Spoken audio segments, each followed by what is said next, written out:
Safin, ok. What's up bro, j'espère que tu vas bien, c'est Eli MLG et je suis content de te faire cette nouvelle vidéo.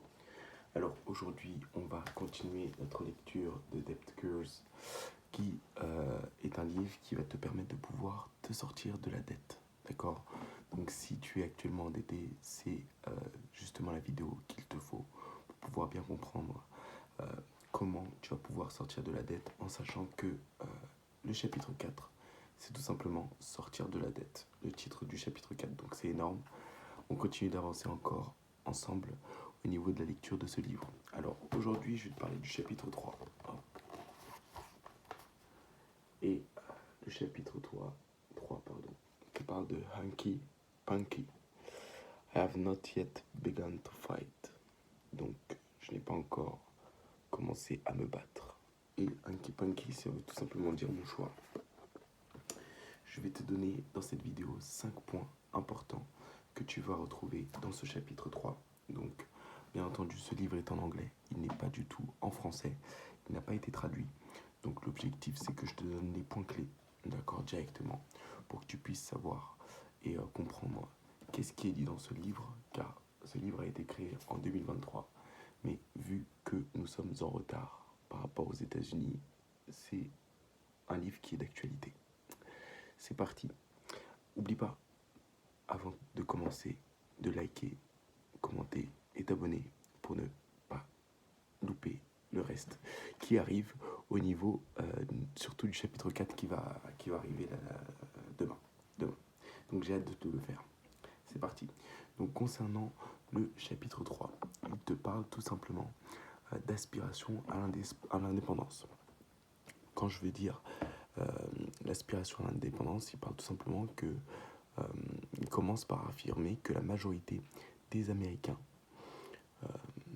aspirent à une réelle indépendance financière et souhaitent se libérer des dettes et accéder à la richesse. Donc la plupart des Américains, tu le sais, c'est work hard and make money.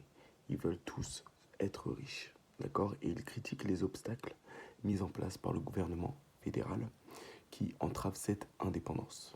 C'est important que tu le saches. Donc ça, c'est le premier point. Deuxième point qui donne au niveau du chapitre 3, c'est tout simplement la critique de la confiance naïve des Américains.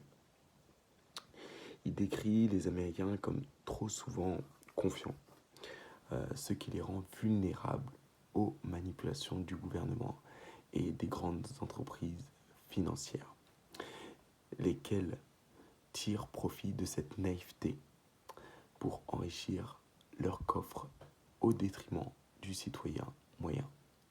Donc le fait d'être naïf et de toujours penser que voilà, ce sont eux les meilleurs, ça les rend vulnérables à être manipulés pour prendre encore plus de crédit parce qu'ils savent qu'ils vont faire encore plus d'argent.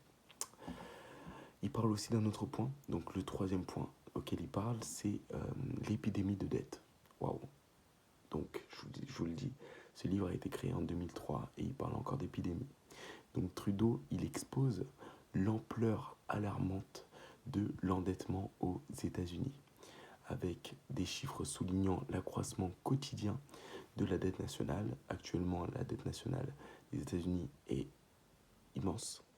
Et il souligne l'inaction du gouvernement face à cette crise, aggravant ainsi la situation des citoyens ordinaires qui se débattent sous le poids de leurs obligations financières. Un point très important, oui, les Américains sont mieux payés, mais par contre, le coût de la vie est encore plus cher et ça crée de plus grosses inégalités. D'accord? Donc c'est vraiment un point qu'il faut vraiment prendre en compte.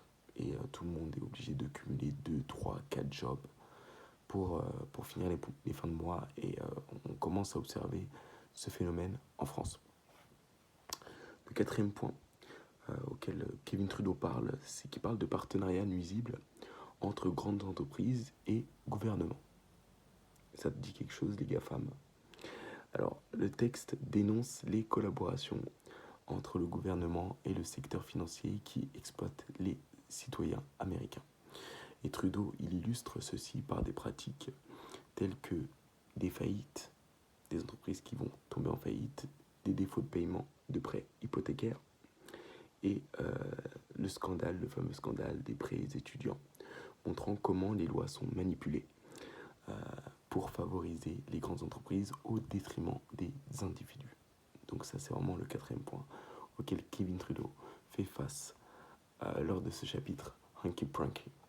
Et le 5e point important, c'est l'appel à l'action et à l'éducation. Donc, il fait un appel à une prise de conscience et à une éducation sur les pratiques financières prédatrices.